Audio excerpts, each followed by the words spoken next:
Is mín le mar uachtará na héireann má bheanachtaí críúla agus má deaghaí a cheola chuig chlána agus cáte na héireann fad fud na crinne lá calúra ar néfá trú náisiúnta néfbódraigh.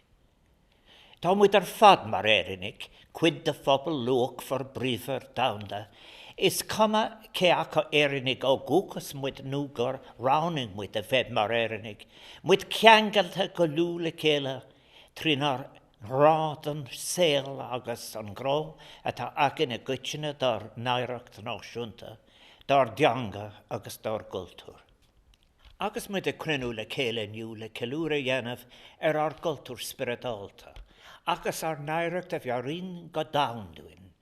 An stair critsin agus costata agin is féidir le neartagus misneach áil ó cheagas spréagúil agus ó bheithe néfbódraigh ar néfbódraú náisiúnta. Na léhintí seo agus gar céimena ó a dúla déana agus nádóra ag tarlú ag an am céine. Tá sé ríd ábhachtach go digan muid a riachtaní atá an de lúfártaíoch sin a nascan le céile muid an margaí déana, agus gan lachan muid leis na freagrití atá áireann I deanta a céile don phlaned lochlach seo. Agus tá gach duine warranar. Be chrocás muinta na tuachas na siria intinán, agus siad I mun a thógála, agus an sin tar éis na gréhanna talún ó fásacha a hála bhísio cáte. Mearín tragódí den cinál sinúin fad. Có fír leochlach agus a támuid agus a riachtaní agus atá sé go gcuirfií cáir déanúil eantathe fáil. Mar muid faoi láthir a dréibh sin a bhfuil cuivalent ag méadú agus drim láfa a thuairt a frinsibili ar náisiúnta.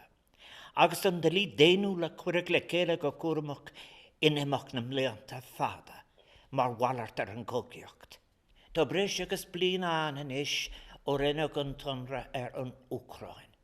Agus cáid pobil na tíre sin, agus na daine fada tarsána hemris, agus féthe cuivalent armathe eilear fud an dán a conial contosigan ar nintin.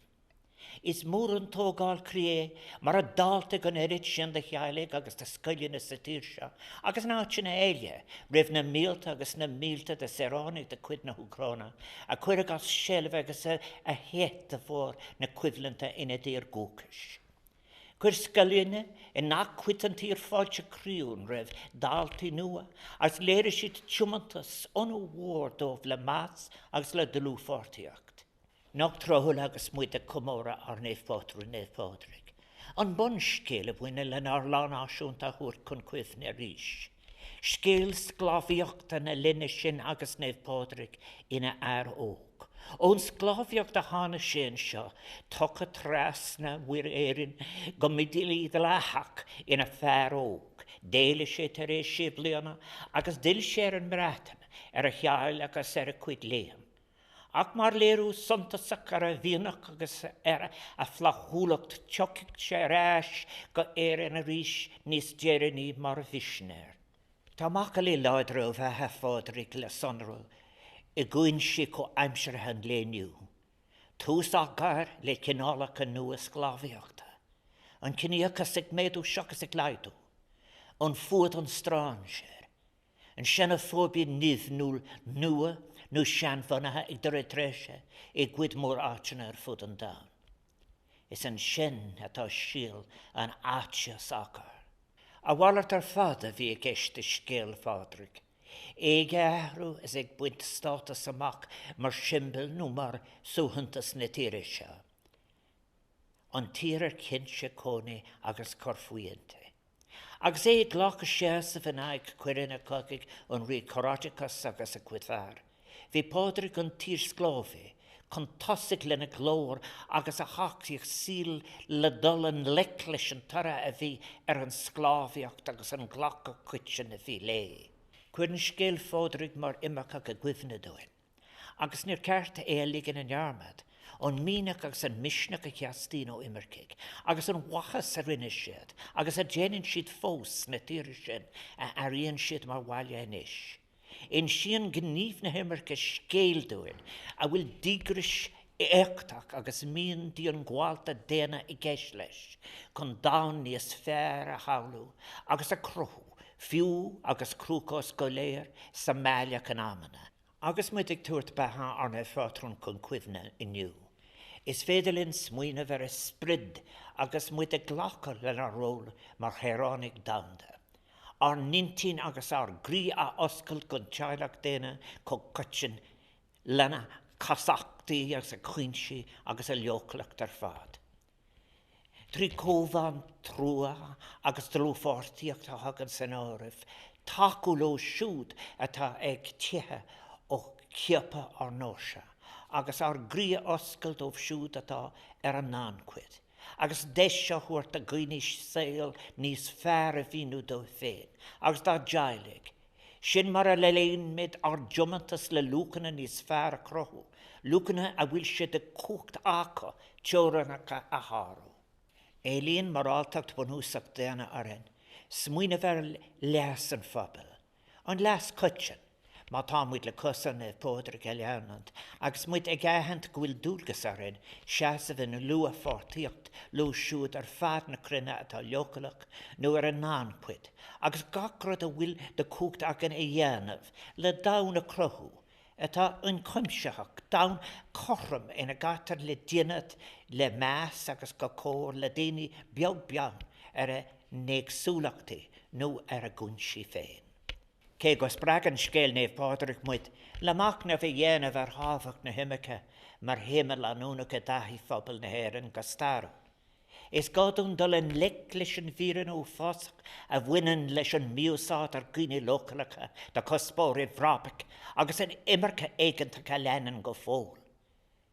Trí sinna dhéanamh is fearr, is féidir lena bheith dílis daireacht fádraig dar náid féin agus bearta dhéanaan mada lena ar bhreacreachtaí in nán an léniu.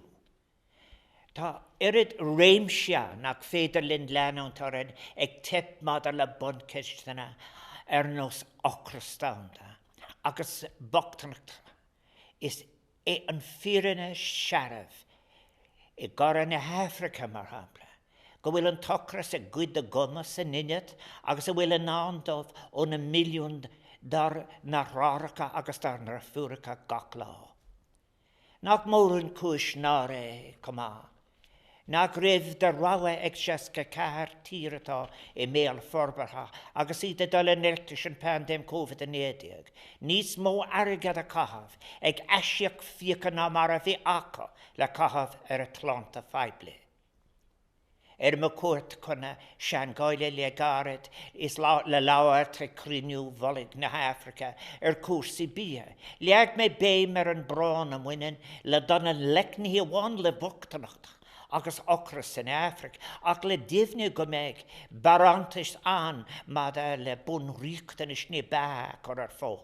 Bun servisi, co cutsinna, nos étachas agus cúram sláinse. Le táchaí I an bhunathe lanúnach, bunathe slándán sa cíal is ile goálaí don focail a bheith ag gachtainna. Tá dúlas marálta agus éitiiciúlarin, takeíocht a thuairt ar deilig damda atá grúcás. Taú lo le réitigh in bhúnathe a áil le dearachar le gachach gorta. Agus freigra críoch nóair thuairt mada le heathrú éráide. Bhí meas ar an dúlra agus ar spiridálteach an nádúr, agus ar an tá fás sa thuaireach I gríal lár na teachreachta a bhí ag néamh pódraig. Tá drochama, focha ag gníomhaíocht an duine ar blanad. Ar gníomhachtaí iad a bhfuil an taint mar sprága acha go minic, agus a bhfuil tiúncar díreach acha ar an teathrú éráide. Tá sé mar thar sin go bhfuil ceann an luchlanna smó riamh os ar góranis. Le drochaimsear dí látharú daoine imirce in haig tula trasna dá, agus talamh torthúil á caiiliúnt.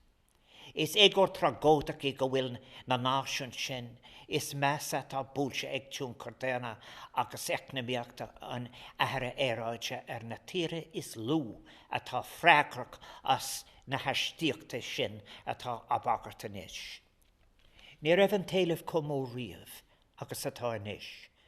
Gorach faoi man gníomh madal le gearcéim na heráide inar dan córáinte.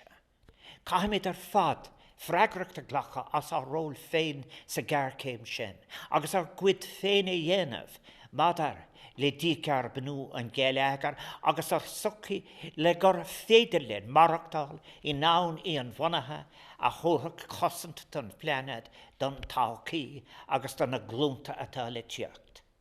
Tá mis gealantas an láise aibrúags có abrú le céile, le dal a bhaim an na dúchlan có aimsre atá os gór agus tacu leis na lúcan a riochtana sin atá mar cuid de scéal nef Pádraig cináltas agus cóbhás an áramh. Seachas díú an dorachas fad is a mhuinean le cúnse réthe. Díra mi sinna áit sin an solas. Sála mis mar a bheach an saoil an gancogig, gorta, ocras nó saint, dána húrach cúl le hiadéil nivnúla an impirúlachas, agus dána cuirach fólse rih nádór fiúntach an déna, mar a bhí geiste gos nef Pádraig. Agus muid a comóra airech nef Pádraig, tróí agus pátrún, a raibh féin a dénachta go leadar an. Déana mis an cilúra sin tríd an misnach a bhreachagin féin leis na tré is fearr an dénachta cothú, agus an teach den íre bheith inion seasamh in aig siúd a chéana na tréthe sin, agus jumatas don na principal sin a bhain le betha Pádraig a dhearabhúr is. As na principal sin tá ról mar Heránig damda a lachachug in rís. Láh cúntas a thuirt dómh siúd an planed córáinte seo atá I grúcás. A bheith fáilte agus cinálta lo siúd atá ag tithe ó górta, ó cuivelant nó de bhar éhrú éráide. Agus tar éis sin freagrachta glacha, as aibrú lenar goharánig le dánatá níos curime agus níos incuimsithe a crá. Gíam gomeics sástaf agus siacanagah fad an lá éile Pádraig seo. Benach tína féle Pádraig ar a bhéileog. Ber banach.